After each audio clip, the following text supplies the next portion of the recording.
Bonjour, nous sommes en direct sur Culture Veille et nous sommes toujours au Sonar Plus 10 au Palais des Congrès de Barcelone. J'ai le plaisir d'accueillir pour cette interview Nelly Benayoun. Nelly Benayoun, vous êtes designer mais aussi tellement d'autres choses également. Vous avez fondé notamment le International Space Orchestra. Vous êtes algérienne et arménienne, je crois, par vos parents, et vous avez décidé de monter un orchestre à la NASA avec des musiciens amateurs.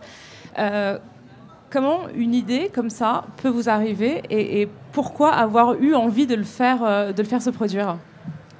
Alors donc oui, tu as tout à fait raison. Je suis d'origine, mon père est né en Alger, à Alger, enfin à Oran, pour être plus précise, et ma mère en Arménie, donc mais née dans le sud de la France. Et je pense que très tôt, en fait, ce qui m'a beaucoup intéressée, c'est tout ce qui s'agit en fait d'espaces qui sont très privés, très contraints. Je vais pas y arriver en français, ça va faire 12 ans que j'habite en Angleterre en même temps, hein. Mais très fermés et très élitistes en fait. Comme en gros le domaine spatial et surtout de l'espace en fait, où en fait si on n'a pas la bonne thèse, on est trop gros, trop petit, etc., la chance qu'on va se retrouver dans l'espace, elle est particulièrement minime.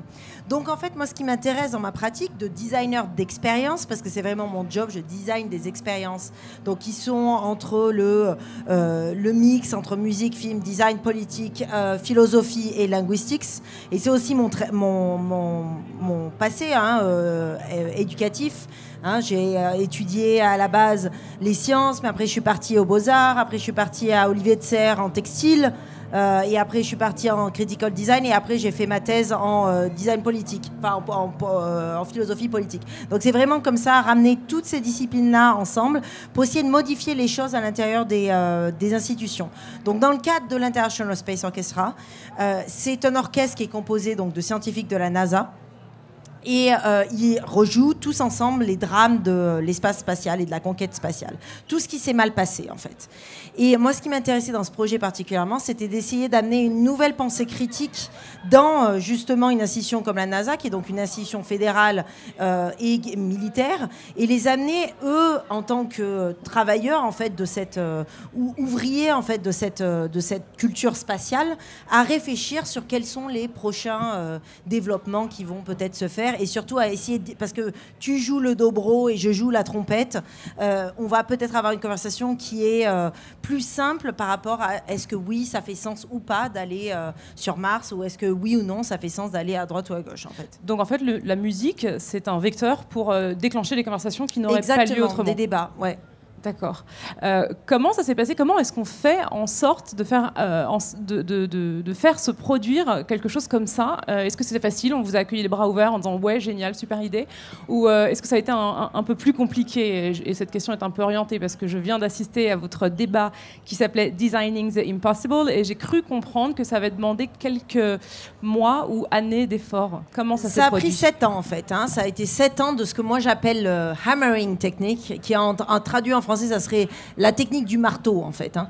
C'est-à-dire qu'on y va, on y retourne encore une fois, 2 fois, 3 fois, 4 fois, et en fait, vraiment de comprendre l'institution pour laquelle on veut travailler. Donc, dans mon cas, c'était la NASA. Donc, j'ai vraiment travaillé sur tout ce qui est l'organigramme de la NASA, qui fait quoi, qui est en charge du directorate, qui est en charge de la science, qui est en charge de chacune des phases. Et après, donc, évidemment, comme c'est une institution publique, et c'est ce qui m'intéresse spécifiquement, c'est en général les institutions publiques et la manière dont elles ne sont pas, où elles sont des fois très élitistes, ou des fois elles ne sont pas amenées à changer, d'amener ce changement-là de manière assez forcée, en fait, si vous voulez. Donc d'étudier vraiment qui fait quoi, et en gros d'essayer de bouleverser ça par l'intermédiaire de ces expériences-là, donc la musique et autres. Et oui, donc voilà. Et là, dernièrement, on a créé justement une université qui s'appelle l'University of the Underground, qui est donc une université qui est basée dans les sous-sols des nightclubs, donc des boîtes de nuit à Londres et à Amsterdam, et qui va être la première université gratuite d'accès aux États-Unis. Donc c'est pareil pour nous. Ce qui nous intéresse, c'est aussi les étudiants, ils apprennent justement le design d'expérience. Ils en sortent avec un master, fully accredited master. Mais ce qui nous intéresse, c'est d'essayer de modifier aussi la manière dont les pensées, l'éducation réfléchissent sur la manière de de penser les disciplines, mais aussi comment est-ce qu'on peut amener une nouvelle forme de leadership dans tout ce qui est la science, artificial intelligence, etc. Où en gros, pour la plupart, c'est en gros des hommes blancs hétéros qui en gros gèrent la plupart du futur de l'humanité. Donc il s'agit pour moi d'une urgence de modifier les choses telles qu'elles sont faites et d'amener une nouvelle diversité. Et donc voilà. Et donc tous les projets que je développe en tant que designer d'expérience sont amenés vers cette diversité-là et vers amener ce message-là aussi.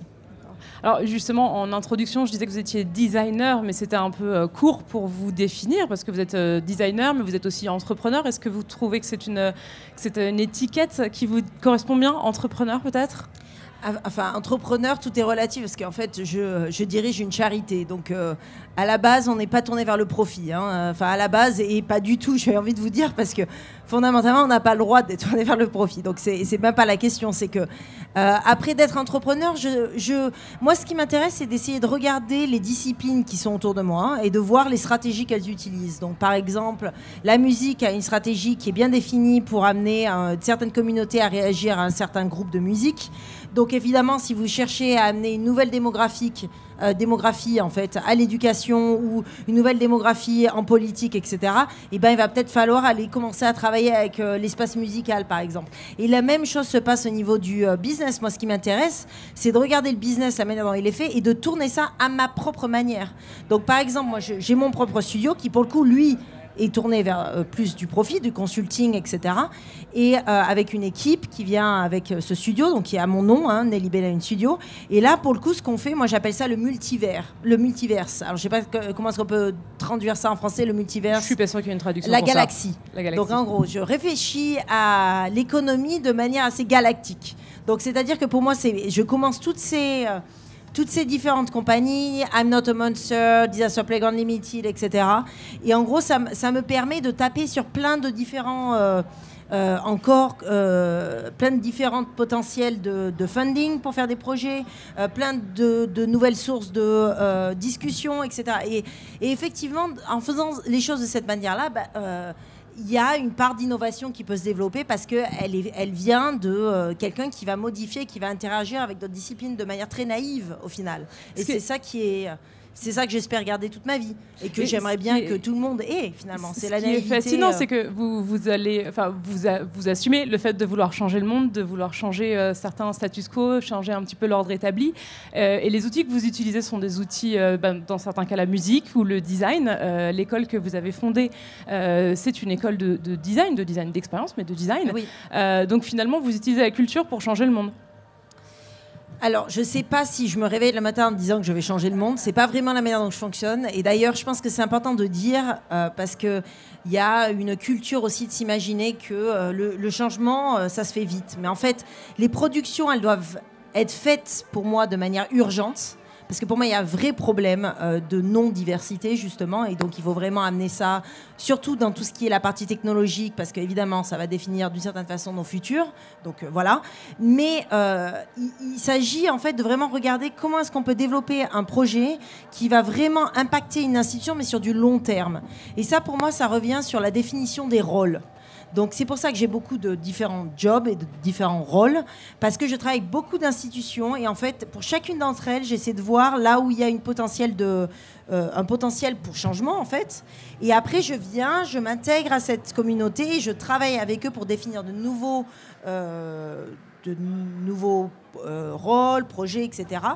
Et à partir de là, on arrive à développer au cours de 1 an, 2 ans, 3 ans, des espaces critiques qui amènent effectivement à du changement. Donc si on regarde un projet comme Disaster Playground, qui est donc un film qui suit la chaîne de commande qui a lieu si jamais un astéroïde devait nous taper dessus, en fait, ce projet a quand même amené à ce que les Nations Unies maintenant et justement le comité de Outer Space Affairs Studies maintenant s'équipe d'une troupe de théâtre qui maintenant enseigne aux diplomates à rejouer, à répéter des choses et des scénarios qu'ils mettent sur le papier.